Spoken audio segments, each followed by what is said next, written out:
Agentic and Communal is something, an area of interest, and a colleague and I in the Department of Psychology have been working on a project on what do people envision as their ideal leader and their ideal follower. And there's an activity I like to do with my students, and I've done it with undergraduates and even all the way up to executive MBAs, and I get the same reaction, which I find very, very intriguing. Often before the class, I have them write a scenario down of their their experience with a leader, like a moment where they experienced really good leadership and really poor leadership, and really good followership and really poor followership.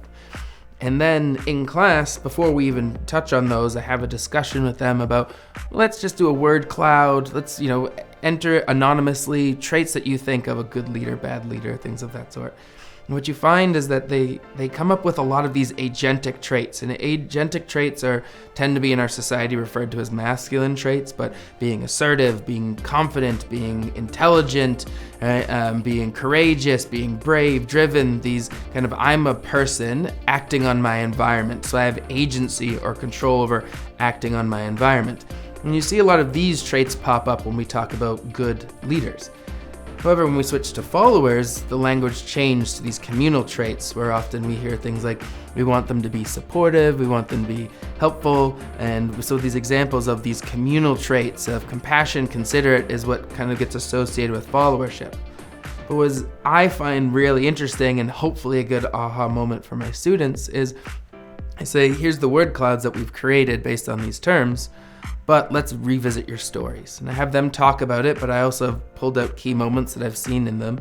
And a lot of those stories are flipped, where they talk about a good leader where I went to work and I was having a rough day and my boss recognized that and said, hey, why don't you go home early because it looks like you're having some challenges today, you can't focus, why don't you take care of yourself and come back tomorrow with some renewed energy. Why don't you, a situation where people are in a set of conflict, someone is saying, hey, how can we can resolve this conflict? I want us to all be able to work together, and creating this sense of community, which is associated with these communal or quote unquote feminine traits in our society. And that's what a lot of the good leadership examples come from. And then when we talked about good followers, interestingly, they bring up a lot of examples of agency or masculine traits, where they say, I gave someone a task to do and they took it and ran with it. Right? Or that I had responsibility for that. They were brave enough to speak up to support another employee who wasn't getting recognized in the meeting. So this kind of behavior from followers, and not saying that one is better than the other, it's just that sometimes our frame of reference and our social norms of what to expect from leaders or from followers gets heavily driven by this understanding and what we expect then from leaders. So as a society, we say leaders need to have these masculine, assertive, agentic traits, but is that really true for leadership?